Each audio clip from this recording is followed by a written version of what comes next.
All right, guys, what's going on? Welcome back to Top Line. It's your boy Chris, and well, first of all, as I posted, I didn't find the wherewithal to actually do a video yesterday in light of Damar Hamlin's situation. Hope the young man is okay. That's all we can do at this point. Just waiting for updates. You know, entertainment is great, but these people are real people, man. And just prayers to him and his family. Hope they're doing well.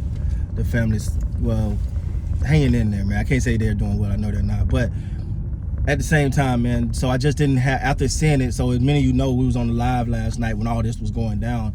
And I think Bruce came and Bruce mentioned it and someone else mentioned it, and then then you get the updates about him receiving CPR on the field. You're like, whoa. And then so after we got off the live and started watching and getting updates, and it just really took my spirit. I didn't have the energy or whatever to really talk about a game at that moment given the circumstances. So prayers up to him and his family, man. All right, so now let's talk about it. The Toronto Raptors,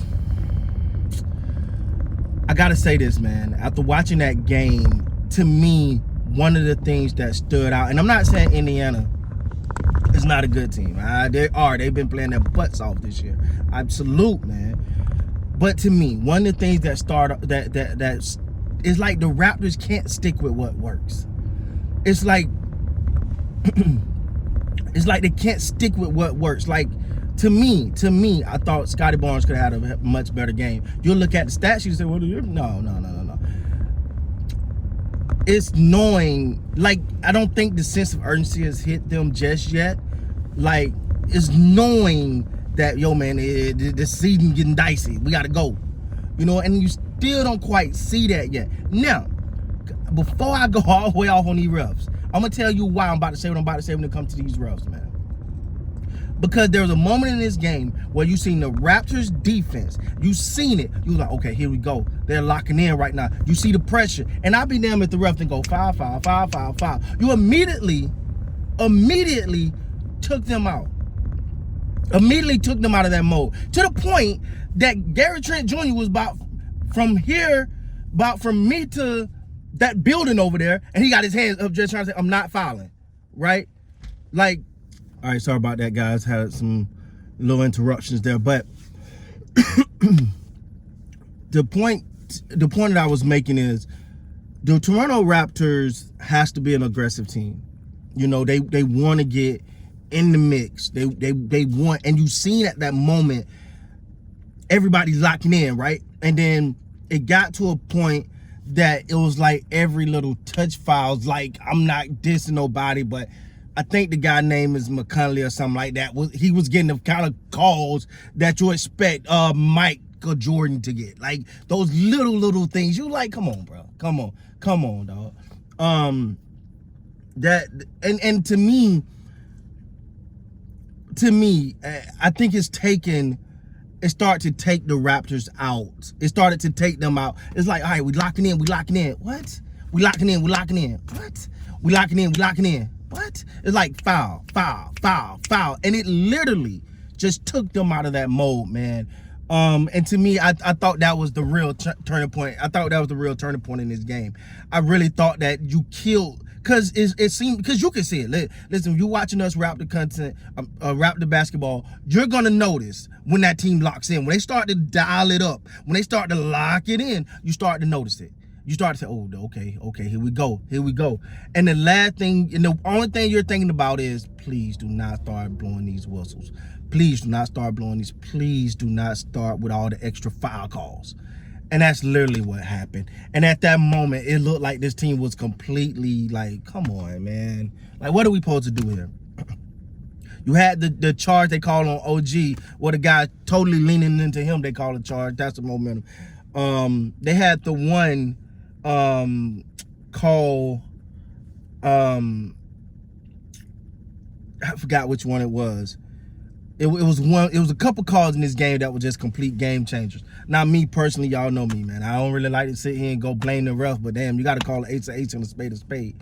And at that point, it just started to get frustrating, because you felt like the team, at a sense, and this is the thing too, though. This is the thing too.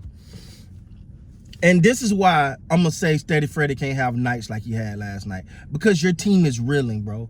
Like, to me, they need you. Like, to me, this term, oh, we got a veteran for this, we got a veteran. The Raptors need their veterans right now. Right now is when these vets got to come up and say, come on, young boy. Come on, young boy. You know, let's go. We got it. You know, Steady Freddy can't have a night like this. Like they and I'm not, this is not bashing him. All right? I don't want to be you bashing Steady Freddy. This is not me bashing him. This is just me saying, like, dog, they need you. They need you. Like, I don't know. I don't think it's no health concern because, like, I don't know. But that shooting last night wasn't it. All right. And the thing about it is, dude, be more aggressive. Go to the rim. Try to draw foul. And that's why I go back to when I say it's like they can't stick with what worked. We'll see them do it one game, right? You'll see the Raptors be like, ooh, they're great. You'll see Scottie Barnes just come out that thing like, pushing the issue, right? Trying to be forceful. The minute I started watching this game, I noticed that wasn't the Scottie Barnes we were getting tonight. And again, like I said, you'll look at the stats, you'll be like, man, he had 23 points. Now, the other things, the rebounds and all that, cool.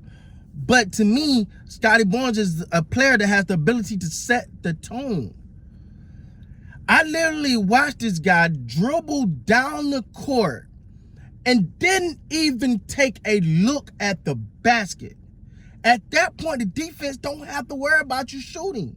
You're making life easy. At least give them the threat that, you know, I'll shoot this thing or I'll dunk on you, you know, something. But it had got to a point where he was just, and then to me, this was a 30-plus point night for Scottie. He got 23 doing this. So to me, I understand he's young. I understand he's year two. And he gonna get so much better. In my opinion, that's my opinion. He gonna get so much better. But it's certain things he got to understand. You control this. Your aggressiveness early in the game, you control it. They are a different team when this young man is aggressive early. And I'm such a fan of him. But that's why I gotta say, you gotta be more aggressive early, bro. You gotta set this tone early. You know, OG was off 7 of 20, 3 of 11 from 3. Not his most efficient night. Need some more of those buckets to go down. But again, and then the last point, when things start to get dicey, they can't keep falling for, all right, let's start, you know, shooting some threes now. It's like, just stick with the offense. Just stick with the offense. But again, I don't want to put this whole game on the refs. The Raps played their part. The Raps played a big part in that loss too. But, and lastly, the bench. If at first it don't succeed, don't do that. Try something else. All right, the bench rotation that you got right now is just not working. So if that's the case, how about let's find something else to do, some type of different rotation. Get Dalton some time. You know, get Dalton some time. It can't hurt. Give Dalton some time, man. So anyway, that was my take on last night's game, man. I just think that it's getting the veterans got to shoulder that weight. I think Scottie Barnes got to come out and be aggressive and stay aggressive. Can't pick and choose when you want to be aggressive. You got to keep bringing the hammer because every game's starting to count right at this point right now. So with that being said, guys, please like, comment, subscribe to the channel. Till next time, you gotta be great, man.